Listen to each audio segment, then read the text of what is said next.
그렇게 졸리지는 않을 거예요. 근데 간혹 제 목소리가 졸리다고 하시는 분들도 있긴 한데 한번 저 나름대로 애써 보겠습니다. 그러니까 여러분들도 한번 애써서 기왕 시간 내셨고 또 이러한 시간들 여러분들이 평상시에 사실 많이 그리워하는 시간들이기도 하죠.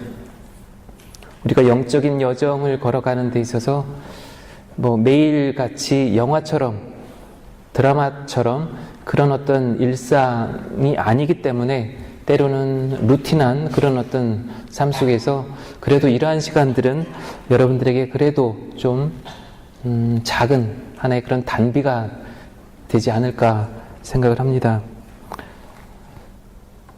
그 2010년도에 제가 칠레를 다녀왔는데 그때 다녀오고서 한 8월 1일 날 제가 2010년도 귀국을 했는데 8월 말에 그 칠레 북부 안토파가스타라는 그 사막 지역이 있습니다. 산티아고가 칠레 이 칠레 길잖아요, 그죠? 그 4,200km. 그 파타고니아 그 남극까지 한 4,200km, 4,270km인가 그런데 그 산티아고 수도는 가운데 있어요. 그렇기 때문에 산티아고에서 안토파가스타까지는 2,000km가 넘습니다. 뭐 우리나라 한반도 전체 길이보다도 2배 이렇게 가는 길이죠. 근데 그 사막 지역에 0.5mm 비가 왔는데 그때 제가 들은 소식으로는 98명이 죽었다고 그래요. 갑자기 온도가 내려가가지고 사막에 비가 안 내릴 때 이제 그런 현상이 벌어지는 거죠. 페루 이쪽 리마도 사막에 세워진 도시고 그 안토파가스타 그쪽도 사막인데 아주 저는 제 생에 그쪽 여행했던 것, 그쪽에서 잠깐 지냈던 그런 시간들이 저에게는 계속해서 머릿속에 제 마음속에 계속 남아 있습니다. 거기에서 칠레에서 아주 큰 지진도 경험을 했고 그리고 돌아와서 거의 한 1년 동안 2011년 1년 동안 계속 그 공포에 가끔씩 이렇게 긴장도 했죠. 뭔가 좀 그 큰 지진을 경험을 해서 뭔가 조금 바스락 소리가 난다. 그리고 위에 천장에서 무슨 소리가 난다 그러면 머리가 쭉 빗습니다. 순간. 또 이게 지진이 아닐까. 그 여진만 하더라도 뭐 거의 한 달 이상 계속 지속되었었고 그래서 경험이 물론 굉장히 중요합니다. 그래서 여러분들 생활 안에서 저 오늘 이렇게 함께 2시간 정도 이제 함께 여러분들하고 함께 하면서 전체적으로 여러분들의 어떤 생활, 뭐 이민 생활이든 또 그 한국에서 이민 오시기 전에 그런 생활, 어렸을 때의 생활들 모든 것 계속 좀 스스로 이렇게 성찰하는, 반추해보는 그런 시간이 되셨으면 좋겠습니다. 예, 시작 기도로 에페소서 6장 13절에서 18절 제가 읽겠습니다. 성부와 성자와 성령의 이름으로 아멘. 그러므로 악한 날에 그들에게 대항할 수 있도록 그리고 모든 채비를 마치고서 그들에게 맞설 수 있도록 하느님의 무기로 완전한 무장을 갖추십시오. 그리하여 진리로 허리에 띠를 두르고 의로움의 갑옷을 입고 굳건히 서십시오. 발에는 평화의 복음을 위한 준비의 신을 신으십시오. 무엇보다도 믿음의 방패를 잡으십시오. 여러분은 악한 자가 쏘는 불화살을 그 방패로 막아서 끌 수 있을 것입니다. 그리고 구원의 투구를 받아 쓰고 성령의 칼을 받아 주십시오. 성령의 칼은 하느님의 말씀입니다. 여러분은 늘 성령 안에서 온갖 기도와 간구를 올려 간청하십시오. 그렇게 할 수 있도록 인내를 다하고 모든 성도들을 위하여 간구하며 깨어 있으십시오. 좋으신 하느님 아버지, 이 시간 축복하여 주시고 당신을 한순간도 놓치지 않고 바라보는 저희들의 순박하고 소박한 믿음 안에서 당신을 더욱더 가까이 따르고 또 당신 사랑 안에 항구하게 머무를 수 있는 저희들의 마음, 또 저희들의 간절함, 이 시간 동안 당신께 봉헌하고 또 저희들이 부족한 것, 일상 안에서 당신 보시기에 필요하다 여겨지는 그런 모든 것들 하나하나 일상 안에서 이루어져 갈 수 있도록 저희들에게 특별한 은총 허락해 주소서. 이 모든 것 당신의 아들 우리 주 예수 그리스도를 통하여 비나이다. 성부와 성자와 성령의 이름으로 아멘. 예, 반갑습니다. 벌써 제가 온 지 한 달 지나가네요. 이 시간 사실 많이 기다렸습니다. 왜냐하면 이 시간이 저에게 또 무엇을 하느님께서 무엇을 또 도전하시고 초대해 주실까, 무엇을 선물로 주실까 하는 사실 그런 마음들이 많이 들었습니다. 뭐 여기저기 이제 강의하고 또 피정 동반하면서 좀 색다른 어떤 체험들, 사실 인간은 호기심의 동물이라고 하죠. 다른 어떤 피조물보다도 인간은 다른 어떤 비교할 수 없는, 다른 창조물과 비교할 수 없는 그런 호기심들이 있습니다. 물론 뭐 삶에 대한 것, 그것이 기본적으로 자기 삶과 비교되고 또 자기 삶을 좀 더 새롭게 낫도록, 더 성장하도록 뭔가를 얻기 위한 호기심이기도 하지만 단순한 호기심도 있는 거죠. 물론 거기에 사람마다 이렇게 차이가 있습니다. 호기심에 이렇게 사람 마음을 건드려 보기도 하고, 또 정말 진정한 어떤 마음을 담아서 그 사람의 마음을 건드려 보기도 합니다. 또 나도 건드려 보지만 또 나를 둘러싸고 있는 많은 사람들이 나를 또 그렇게 건드려 보기도 하죠. 하루 24시간 여러분들 한번 오늘 주무시기 전에 꼭 한번 점검해 보셔요. 오늘 하루를 살면서 내 감정의 기복, 과연 내 안에 몇 개의 감정들이 들락날락 했었는가? 몇 개의 내가 원하든 원하지 않았던 그런 감정들이 들락날락 했었고, 지금 이 시간, 잠자기 바로 이 순간에 몇 개가 남아있고, 또 나를 편안하게 해주는가? 또 반대도 있죠. 나를 불편하게 하는가? 또 하나 더 나가서 몇 개가 과거서부터 계속 이어져 오고 있고, 또 몇 개가 새롭게 등장했는가? 예, 이건 감정적인 거예요. 그러나 또 이성적인 것도 있습니다. 이성적인 거. 제가 무엇을 말씀드리고자 하느냐면, 우리는 신앙인이고 그리스도인이고, 그렇기 때문에 세상 사람들이 생각하는 생각과 우리들이 생각하는 생각, 그들이 추구하는 가치, 우리들이 추구하는 가치, 그들의 감성, 우리들의 감성 다 다릅니다. 달라야 하죠. 만일에 내가 세례 이후에 나름대로 열심히 활동하고 생활을 하는데도 불구하고 그냥 단순하게 생각하는 것, 바라보는 것, 즐기는 것, 쾌락, 오락, 이 모든 것들이 신앙을 갖지 않은 사람들과 똑같다라고 한다면, 과연 나는 신앙인인가? 라고 물론 그렇게 질문해 볼 수도 있겠지만, 저분과 이렇게 같이 관계 속에서 바라보면 거리는 결코 좁혀질 수가 없는 거죠. 오늘 여러분들과 나누고 싶은 이 내용 주제는 그리스도인의 관상적 삶, 이렇게 제목을 그렇게 정했는데, 그리스도인의 관상적 삶, 신앙과 현세적 삶의 관계, 과연 신앙과 현세적 삶의 어떤 이 관계가 이꼬르여야 되나, 동격이어야 하는가, 그것보다도 함께 어우러져야 하는 거죠. 신앙생활 따로, 일상생활 따로, 학교생활 따로, 성당에서 기도할 때 따로, 사회생활할 때 따로, 모든 것이 이렇게 분리되어서는 안 된다는 거죠. 이 성당 안에 들어와 있는 여러분들의 모습, 나의 모습이나 성당 밖에 나갔을 때의 나의 모습도 같아야 된다는 거죠. 우리가 쉽게 나라고 하는 그런 존재에 과연 나라고 하는 그런 존재에 몇 개의 나의 어떤 형상이 존재하는가? 달리 질문하면 내 안에 몇 개의 나가 들어있는가? 이렇게 생각해 볼 수도 있습니다. 이거 같은 맥락인 거죠. 30년을 함께 살고 있는 배우자가 나를 알고 있는 그 모습이 과연 내가 나 자신을 생각하는 것과 같은가, 동격인가, 이꼴인가? 아니면 나에게 또 다른 나의 모습, 가끔씩 나도 놀라고 있는 또 다른 내 안에 그 뭔가가 있는가? 이런 거. 단지 어떤 심리학적인 그런 차원에서 나를 바라보는 것만이 아니라 내가 그리스도인이고 영적인 존재다라고 하면 또 다른 차원에서도 나를 바라볼 수 있어야 하는 거죠.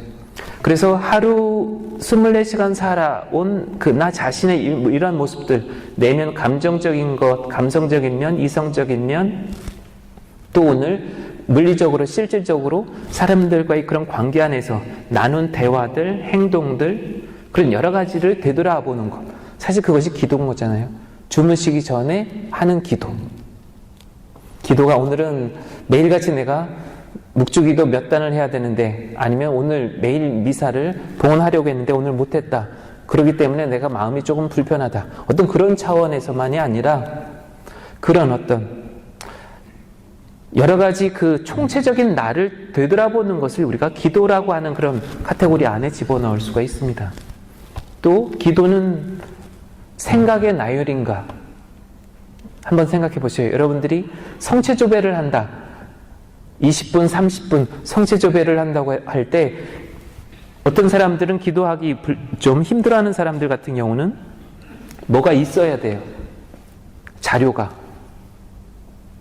자료가 있지 않으면 손에 뭔가 쥐는 것이 없으면 기도한 건지 내가 시간을 그냥 보낸 건지 뭔가 좀 허탈해하고 허전해하고 시간을 그냥 킬링타임 한 것처럼 그렇게 돌아서면 아쉬움이 남는 그런 체험을 하시는 분들도 있습니다.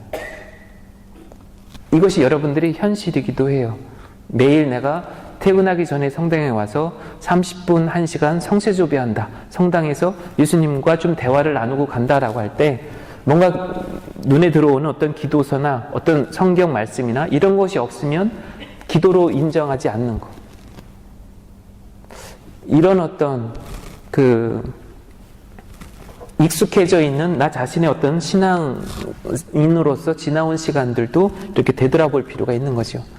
그래서 첫 번째 여러분들에게 도전하고 싶은 것, 여러분들을 둘러싸고 있는 신앙생활하면서 오히려 신앙생활하면서 여러분들에게 뭔가 좀 더 애매모호하게 여러분들을 불편하게 하고 도전이 되고 내가 신앙생활을 괜히 했나? 이럴 정도로 뭔가 좀 부자연스럽게 만드는 그 틀이라는 것이 있는가 하는 것 생각해 볼 필요가 있습니다. 신앙생활 하면서 나름대로 쉽게 다시 표현하면 하나의 율법학자, 내 자신이 또 다른 율법학자가 되어 있을 수도 있는 거죠. 지나친 윤리주의 아니면 도덕 이렇게 그런 사람으로 내 자신이 지금까지 이렇게 변해왔을 수도 있는 거죠. 이건 하나의 도전이에요.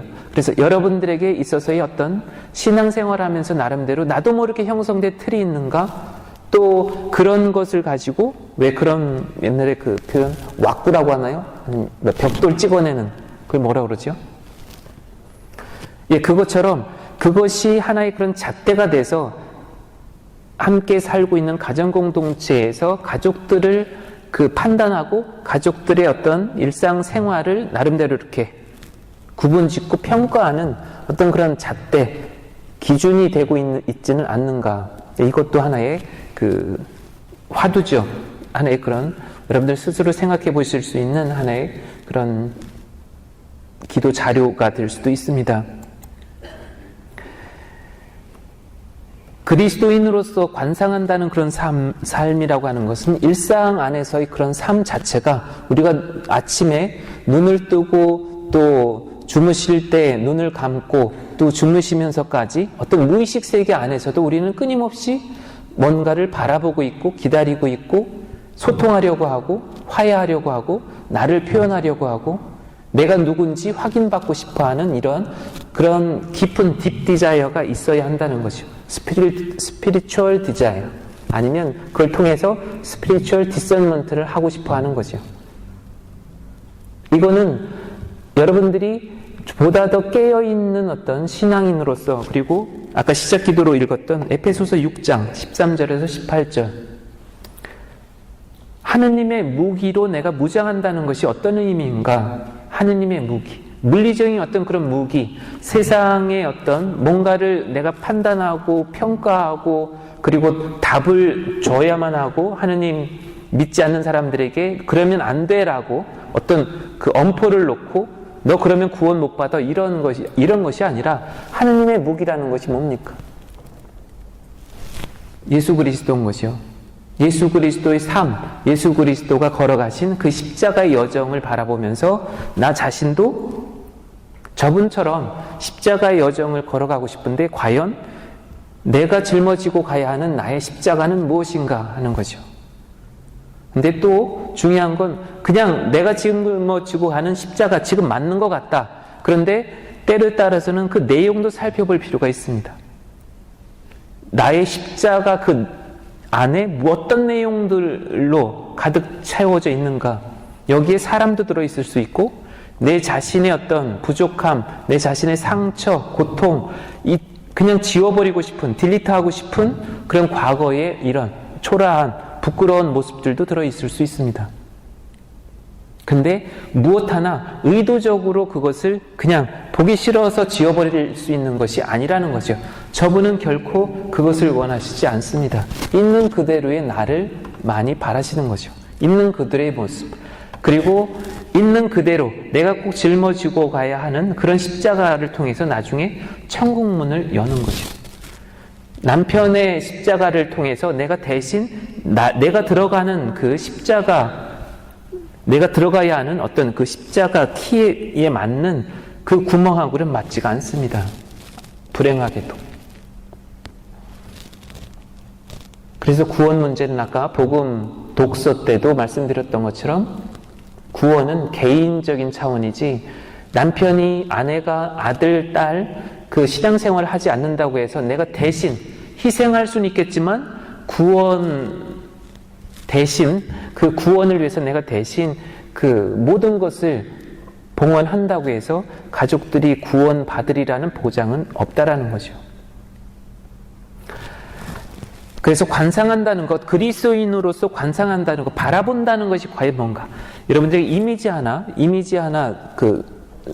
보여드려야 되는데 이거 한번 상상해 보셔요. 마리아가 가브리엘 천사를 만났던 그 순간, 마리아의 놀라움, 마리아가 지금 가브리엘 천사를 어떻게 바라보고 있는가? 틀림없이 꿈은 아니고 복음에 그렇게 꿈으로 표현되어져 있지 않습니다. 요셉은 꿈이에요. 요셉아 마리아를 너의 아내로 맞아들여라 라고 처음에 그렇게 가브리엘 천사가 나타나서 말씀하실 때도 꿈이었고, 그리고 헤로데가 아기 예수를 죽이려고 한다, 빨리 일어나 이집트로 가라 라고 할 때도 꿈이었고, 이집트에서 요셉아 헤로데가 죽었다, 이제 다시 돌아가라, 고향으로 돌아가라 라고 할 때도 꿈이었어요. 근데 마리아는 꿈이라는 표현이 없습니다. 과연 마리아는 어떤 모습으로 무엇을 하고 있을 때 가브리엘 천사를 만나셨을까? 한 번쯤 여러분들 상상해 보신 적이 있나요? 그냥 마리아가 가브리엘 천사를 만났다, 찾아오셨다, 단지 그냥 복음에 나와 있으니까 그러려니 하지만 우리가 역사적으로 교회 역사 안에서 보면 수많은 화가들 또 신앙인들이 그 모습들을 다양한 모습으로 그렸어요. 성모님은 기도하시다가 가브리엘 천사를 만나셨을 수도 있고, 뜨개질 하다가 가브리엘 천사를 만났을 수도 있는 거죠. 지금 여러분들이 그냥 제가 말씀드리면서 저의 이야기를 들으시면서 동시에 그 장면들이 떠오를 겁니다. 그죠? 이건 상상이 아니에요. 이런 걸 관상이라고 얘기를 할 수 있는 거죠. 성경 복음을 이렇게 읽어가면서 동시에 어떤 뜸을 들이지 않고 동시에 어떤 장면들이 떠올라요. 장면들이. 우리가 렉시오 디비나 기도한다는 것은 그런 겁니다. 잠시 읽다가 지금 마리아가 가브리엘 천사가 마리아를 방문하셨다 라고 했을 때 동시에 떠오르는 그런 장면들이 정말 아름답게 그리고 평상시와는 다르게 뭔가를 건드려준다라고 한다면 거기에 멈추는 거예요. 그 렉시오 디비나 어떤 독서 기도라고 하는 것 그 자체가 바로 그렇게 하는 것이요. 그래서 복음 한 패러그랩을 그 한 문단을 읽는다고 할 때 이 한 문단이 1시간이 될 수도 있고 2시간이 될 수도 있고 하루 종일 그 내용을 반복해서 그렇게 기도할 수도 있습니다. 많은 성인 성녀들이 그렇게 역사적으로 기도했던 거죠. 그러면 여기에서 또 하나, 여러분들은 어떻게 기도하십니까? 나는 기도하는 가톨릭 신자인가? 아, 그럼 매일 기도하지. 근데 기도를 어떻게 하십니까? 기도 성찰이란 말 들어보신 적 있나요? 기도 성찰. 기도는 알겠는데 성찰은 또 뭐지? 따로따로 떼어놓으면 따로따로 떼어놔도 얘기가 되는 것 같은데. 근데 기도 성찰은 내가 어떻게 기도했는가를 또 다시금 되돌아보는 거예요. 근데 그렇게 오래 걸리지 않습니다. 기도 성찰을 이렇게 하실 수도 있어요. 집으로 돌아가면서 물론 신호등은 보셔야지. 그러면서도 미사 시작할 때 미사 끝나고 또 강의 시작하고 강의 안에서 내 마음이 어떻게 흘러갔는가를 이렇게 바라보는 거. 네, 이런 것이 기도 성찰이에요. 주무시기 전에 한 번쯤 오늘 하루 내가 어떻게 생활했는가 이렇게 돌아보는 것은 그냥 하나의 성찰이에요. 그러나 기도 성찰할 때는 좀 더 구체적인 그런 시간, 그 시간을 좀 더 구체적으로 실질적으로 내가 행한 것에 대한 성찰인 거죠. 그래서 기도 성찰이라고 해요. 근데 일상 안에서 여러분들이 관상적 삶으로 그렇게 전개시켜 가기 위해서는 그만큼 여러분들이 생활 안에서 내가 바라보는 것, 생각하는 것, 마음에 담고 싶은 것, 계속 그것을 되새김하고 싶은 것을 놓치지 않고 자꾸 갈 때 가능합니다. 근데 이런 것도 여러분들이 같이 이렇게 지금 동시에 떠오를 수도 있는데, 내가 미워하는 사람을 되새기고 그 사람이 나에게 상처 준 거, 못된 짓 한 거, 그런 것을 되새기고 하다 보면 어떻게 변해갑니까? 나도 변해가는 거예요. 그 사람의 어떤 어투나 그 사람의 이런 모든 표현들이 닮아가요. 상담하면서 좀 그런 이야기들 참 많이 듣습니다. 지금 이거 레코딩 되고 있는 거죠, 그죠? 매 맞는 엄마를 어렸을 때부터 바라보면서 아버지한테 맨날 술 마시고 들어오면 엄마 때리고 우리들한테 욕하고 이런 모습들을 늘 이렇게 바라보면서 지긋지긋해. 나도 빨리 이 집을 떠나고 싶어. 라고 그렇게 간절하게 바랬던 어떤 사람이 나중에 시집을 갔는데 나중에 그런 사람을 만나는 거죠. 선을 봐서 그런 정말 인상도 좋고 이렇게 마음에 들고 아주 젠틀하고 그리고 직업도 전문직이고, 그런데 한 해 두 해 살다 보니까 이 사람이 그 모든 그 사람의 본래의 성격을 감추었는지 어땠는지 드러나기 시작을 하는데 순간 이 여자분은, 이 자매님은 놀라는 거죠. 어쩌면 그렇게 옛날에 내가 그렇게 미워했던 아버지의 모습을 너무나 닮았을까. 결혼 생활 정말 수십 년 한 다음에 어느 날 갑자기 이 자매는 식탁에서 정말 미친 사람처럼, 정신 나간 사람처럼 숟가락을 집어던지고 온갖 발악보다도 전혀 한 번도 그런 모습 보이지 않던 이런 모습을 보입니다. 모든 사람이 남편과 아이들이 뒤로 넘어갈 정도로 이 사람에게서, 이 엄마에게서, 아내에게서 한 번도 보지 못했던, 정신이 돌아버릴 것, 정말 돌아버린 사람이 돌았다라고 할 정도로 그동안 억누르고 그리고 자신의 수십 년 동안의 이런 바보 같은 삶, 내가 왜 이렇게 살아왔을까라고 그것을 자기 자신도 한심하게 보이고 저 사람도 그렇게, 어쩌면 그렇게 내가 아내인데 이 아이들 보는 앞에서, 아이들도 벌써 30대인데 아이들 보는 앞에서 어쩌면 나를 이렇게 정말 온갖 모욕과 욕설과 이렇게 나를 대할까. 그래서 그 자매는 도저히 알 수 없는 질문을 합니다. 알 수 없는. 뭐지? 나는 여태까지 수십 년 동안 나는 뭐 때문에 살아왔지? 내 나이 60이 훨씬 넘었는데. 그런데 안타깝게도 그런 사람들이 너무나 많은 거예요. 우리 주변에. 한번 여러분들 생각해 보세요. 내가 일주일 단위 아니면 한 달 단위로 내가 만나는 사람들 한번 손을 꼽아 보세요. 어떤 사람들을 만나고 있는가? 어떤 사람들을 편하게 그 사람들만 그냥 주기적으로 정기적으로 그렇게 내가 좀 더 벗어나고 싶은 용기가 있는가? 또 다른 사람을 만나서 또 다른 어떤 관계를 맺고 또 다른 어떤 삶의 체험을 할 자신이 있는가 하는 거죠. 제가 아는 어떤 사람은 그래요. 평생보다도 결혼한 지 한 20년 가까이 됐는데 남편이 아내 옷을 사다 줘요. 백화점에서. 한 번도 자기 스스로 옷을 사본 적이 없습니다. 결혼 이후, 결혼 전에는 물론 그랬지만 결혼 이후. 왜냐하면 남편이 사다 주는 것이 편하고 그것을 그냥 익숙하게 거기에 그렇다고 해서 취향이 전혀 없는 거 아니었어요.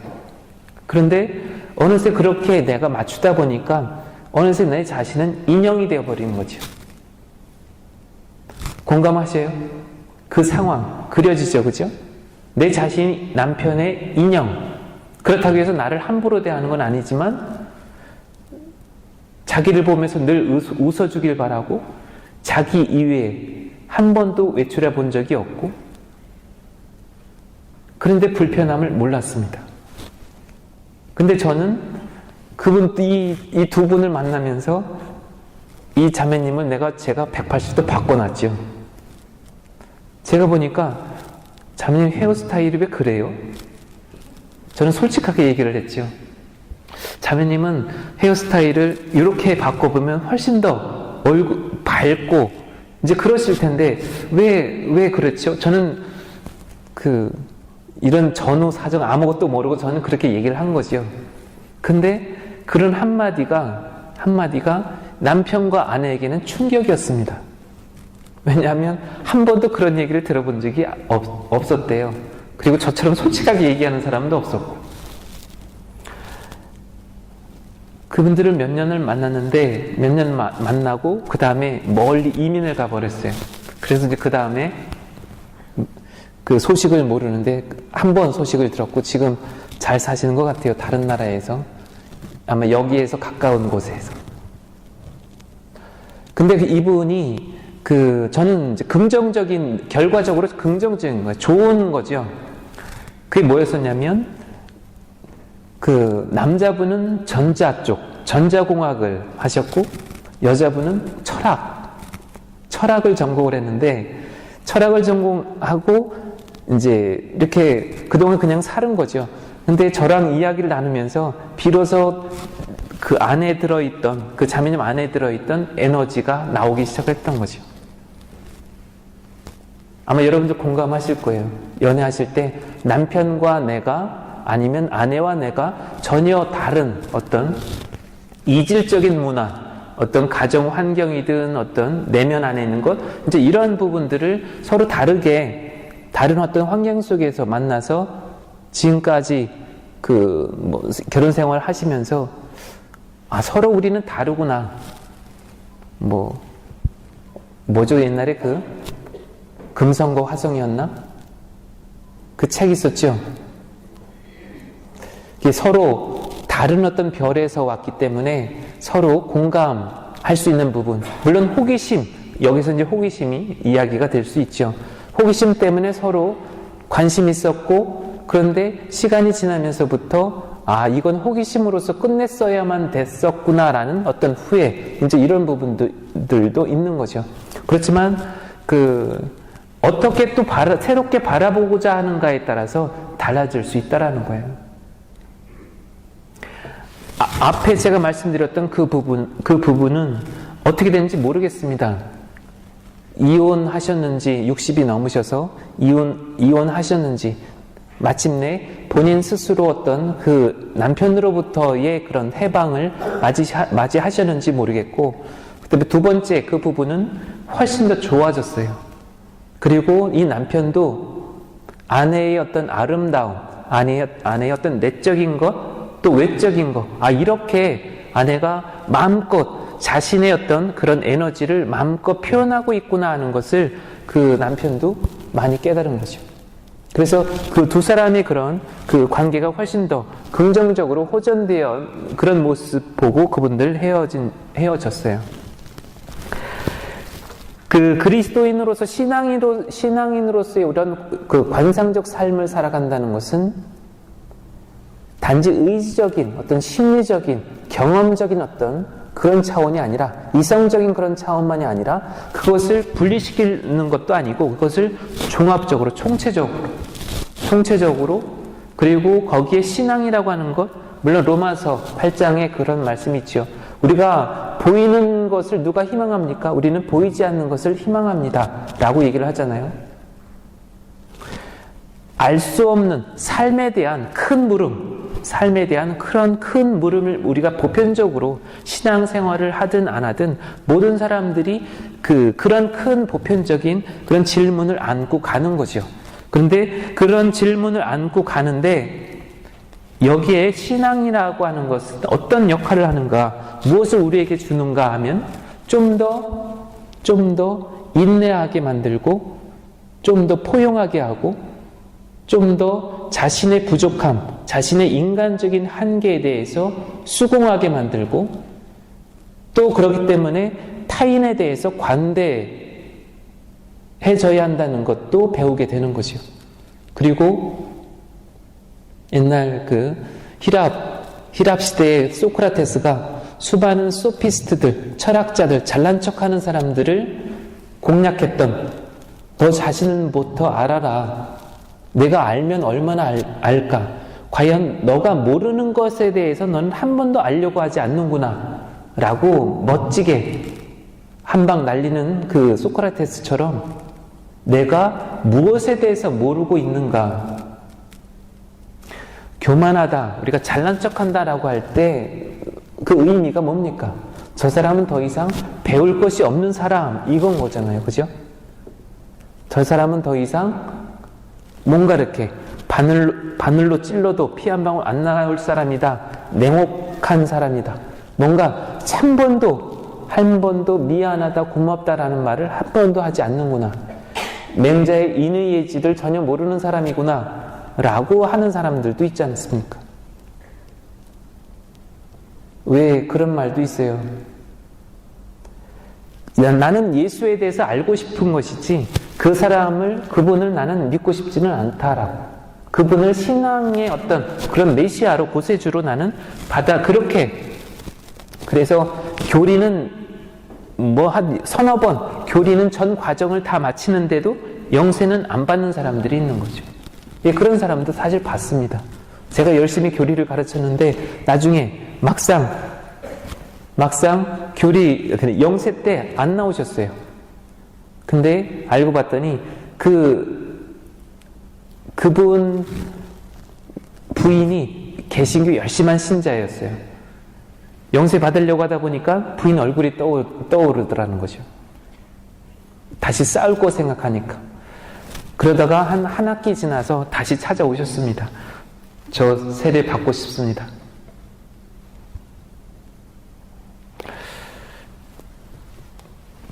벌써 시간이 저렇게 여러분들 프란치스코 교황님 좋아하시죠? 그죠? 이 프란시스코 교황님이 2013년 6월 29일에 그 서명하시고 7월 5일 날 처음 교황님 되시고 발표한 그 회칙이 있습니다. 그게 그 루멘 피데이, 신앙의 빛이라는 그 내용인데, 내용이 참 아름답습니다. 나중에 한번 인터넷으로 한번 찾아보세요. 교회 문헌 자료들 이렇게 들어가 보시면 신앙의 회칙, 첫 번째 회칙, 2013년도 7월 5일 날 발표하신 것, 신앙의 빛, 루멘 피데이.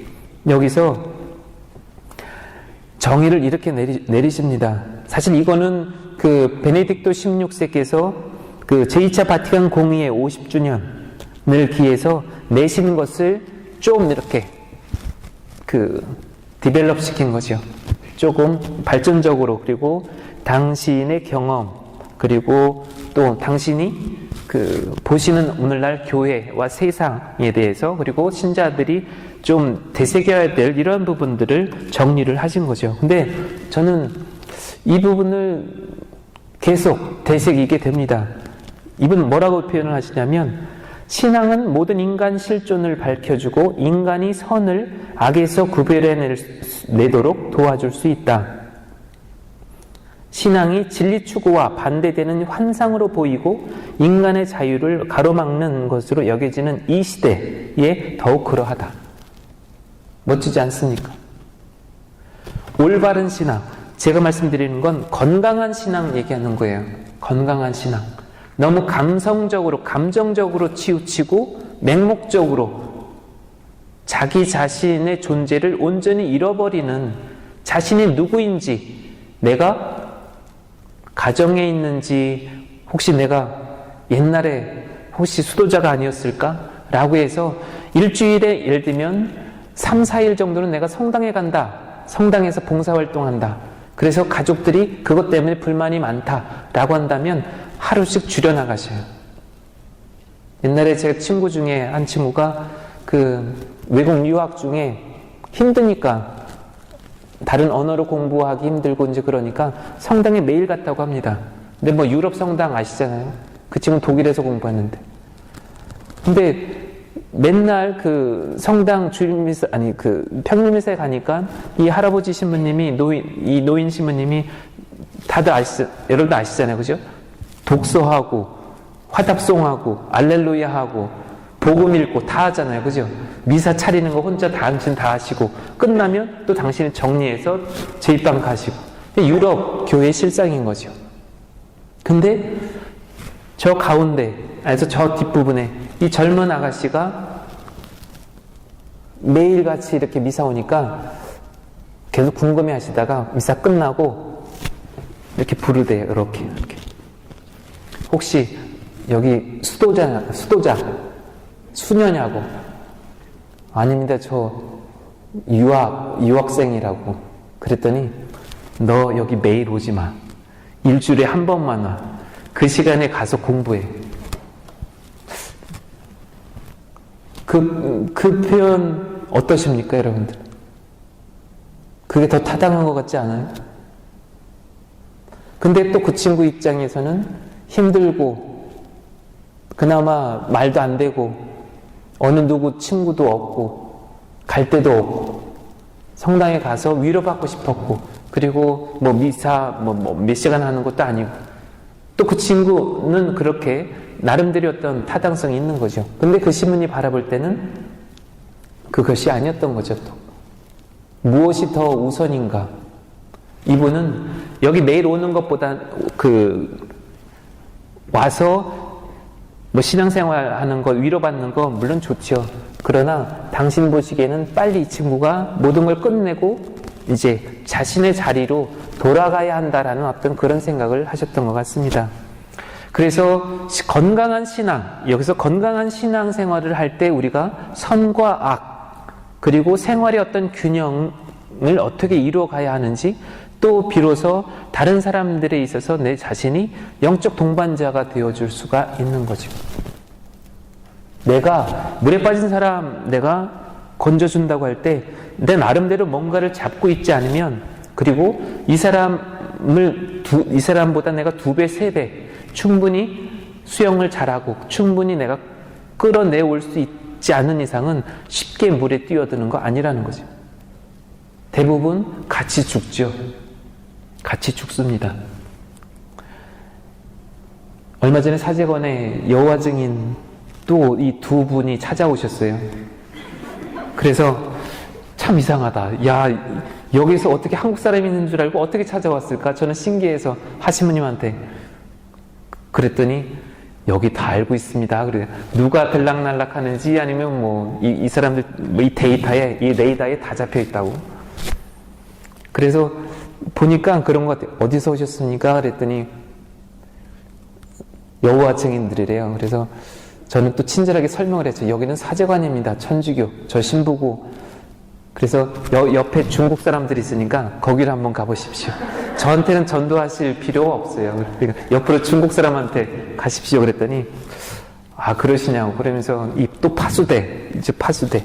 이거라도 한번 읽어보라고. 근데 참 여호와 증인들 저는 뭐 서울역에서도 만나고 많이 만나죠. 근데 그냥 무조건 피하지는 않습니다. 한 번쯤 얘기해 보려고 시도는 해요. 아, 이분이 어느 정도 깊이 빠져 있는가, 어느 정도 꽉 막혀 있는가, 어느 정도. 저도 목자로서 그 모든 사람, 저도 그렇잖아요. 모든 사람들을 바라봐야 하는 그런 의무도 있습니다. 제 안에 그런 그 기도 주제로 그런 사람들까지도 다 그렇다고 해서 억지로 그 사람을 뭐 개종시켜서 그것이 아니라 저는 개신교 신자든 여호와 증인이든 저는 그렇게 이야기를 합니다. 직접적으로 예수님, 하느님 이야기하는 것이 아니라 우리 역사적으로 우리가 21세기를 살고 있는데 우리 역사, 인간의 역사가 얼마나 됩니까?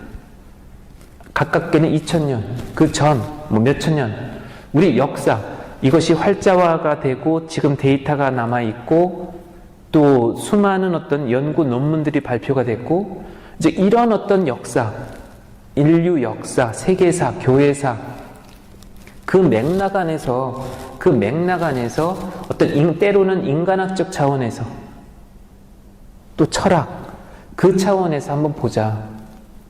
당신 교회사 한번 읽어보신 적 있나요? 당신 고대사, 중세, 근세, 현대 이 교회사 전체 읽어보신 적 있나요? 카톨릭 2000년의 전통 그 역사를 아십니까? 저는 그렇게 거꾸로 질문을 해요.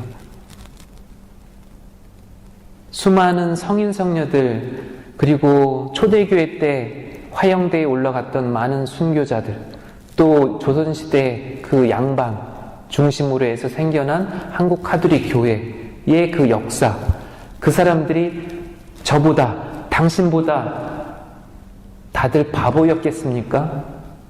왜 그들은 예수님 때문에 당신의 신앙 때문에 그렇게 죽어가야만 했는지 한 번쯤 깊이 되새겨 본 적이 있습니까? 이 수많은 역사 안에서의 이 모든 사람들 왜 모독하십니까? 라고 저는 이야기를 해요. 여러분들 나중에 개신교 신자든 아니면 어떠한 사람이든 카톨릭 교회 2000년 역사와 그리고 뭔가를 모독하면 그렇게 거꾸로 물어보세요. 보란듯이 주저주저 하지 마시고 당신들은 왜 그들을 모독하십니까? 그 성인 성녀들이 바보였습니까? 그들이 남겨놓은 수많은 영성과 이런 발자취 그런 모든 흔적들이 다 뭡니까? 오늘날의 유럽의 역사, 이쪽 미국 문화, 뭐 동양 모든 교회 역사 그런 어떤 유물들이 뭡니까? 거기에 담겨져 있는 그 정신, 영성 그리고 그들의 어떤 그들이 간절하게 원했던 어떤 희망 그런 것이 도대체 뭡니까? 그 문헌들 한번 하나하나 도시락 싸가지고 가서 한번 차분하게 한번 읽어본 다음에 그 다음에 얘기합시다 라고 얘기를 합니다. 시원하지 않으세요? 여러분들도 한번 그렇게 내가 무엇에 대해서 모르고 있고 무엇에 대해서 내가 마음을 닫고 있는가. 사실 그러면 저는 가끔 교보문고나 영품문고나 가면 눈에 보이는 게 다 책들이잖아요. 야, 참 많이도 쏟아냈다. 사람들 생각에서. 얼마나 많은 사람들이 하고 싶은 이야기들이 이렇게 많은가. 그런데 그런 모든 이야기들 내가 뒤로 하고, 왜 그런 말 있잖아요. 나만, 자기만 하려고 자기 말만 들으라고 하는 사람들이 얼마나 많습니까? 얼마나 바보예요. 얼마나 어리석은 사람입니까? 더 이상 배울 만한 여지도 없고, 더 이상 뭔가 이렇게 빈 여백이, 빈 틈이 없는 사람. 그 사람은 참으로 어리석은 사람인 거예요. 더 이상 배울 것이 없는 사람만큼 어리석은 사람은 없는 거죠. 끊임없이 세상은 변하고 있고, 나와 다른 모든 사람들은 나의 선생님들이라는 거죠. 교수들이에요. 선생님들이에요. 나와 다른 모든 사람들. 왜냐하면 그들은 나와 다른 존재고, 나와 다른 경험을 하고 있고, 나와 다른 세대에서 살고 있기 때문에 그들 나름대로 나에게 가르쳐 줄 것이 있고, 나 역시도 그들에게 가르쳐 줄 수 있는 것이 있는 거죠. 그래서 어떤 그 생각의 전환, 마음의 어떤 내적인 어떤 인텐션을 그렇게 바꿔가는 거죠.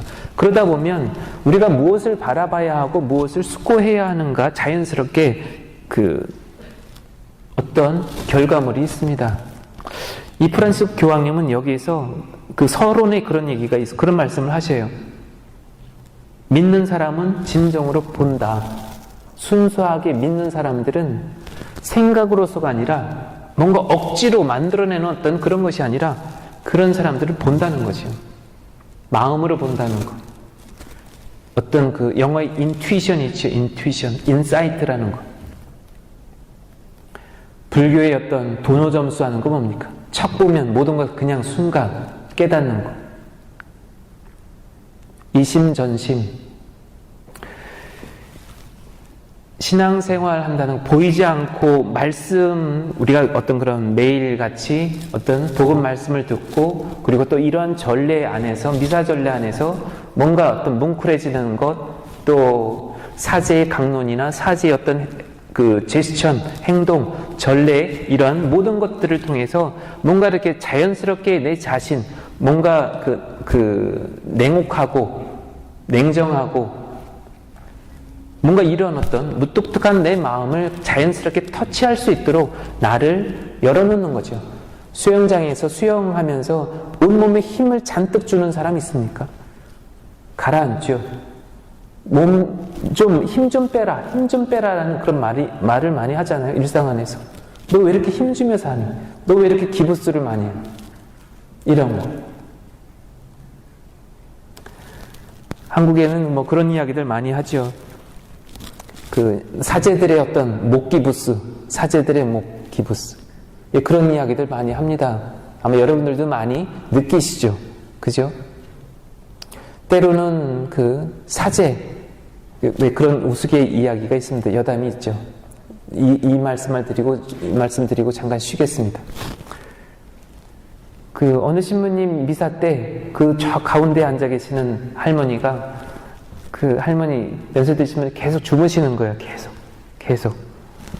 그래서 이제 참다 못해 매번 당신 강론 때, 당신 미사 때는 매번 그 할머니 주무시는 거예요. 그래가지고 한 번은 그 강론 하시다 말고 그 옆에 앉아있는 젊은 자매한테 사인을 줘가지고 할머니 좀 깨우라. 할머니 좀. 그랬더니 할머니가 이 두 눈, 감으셨던 두 눈에서 한 눈만 딱 이렇게 뜨시면서, 내가 자고 싶어잖아. 지가 맨날 재워놓고서. 그런 이야기도 있죠. 그래서 사제들도 사실 끊임없이 노력을 해야 되는 거죠. 그리고 내 말만 들으시오라고 하는 그런 사제들은 별로 인기가 없습니다. 뭔가 전체를 휘어잡는 것 같죠. 목소리 크고. 그러나 과연 근데 마음으로 휘어잡아야죠. 마음으로. 이 한 구절만 읽겠습니다. 신앙의 빛은 하느님에게서 비롯되고 인간 실존의 모든 측면을 비출 수 있기 때문이다. 신앙의 빛은 과거에서 곧 예수님의 생애에 대한 기억에서 오지만 드넓은 지평을 열어주기에 미래에서 오는 것이기도 하다. 참 멋진 표현이죠.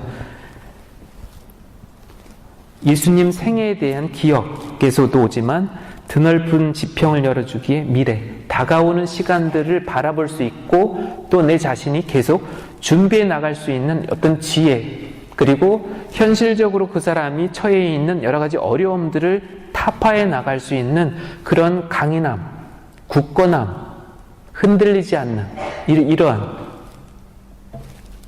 그런 강한 신뢰를 주기 때문에, 또 의지도 주기 때문에 달라지는 거죠. 삶이 바뀝니다. 예. 졸리시지 않죠? 괜찮으세요? 아직까지는 조시는 분은 안 계시는 것 같습니다. 그래요. 한 5분, 10분에 다시 이어가도록 하겠습니다. 영광이 성부와 성자와 성령께 장광하시 이제와 항상 영원.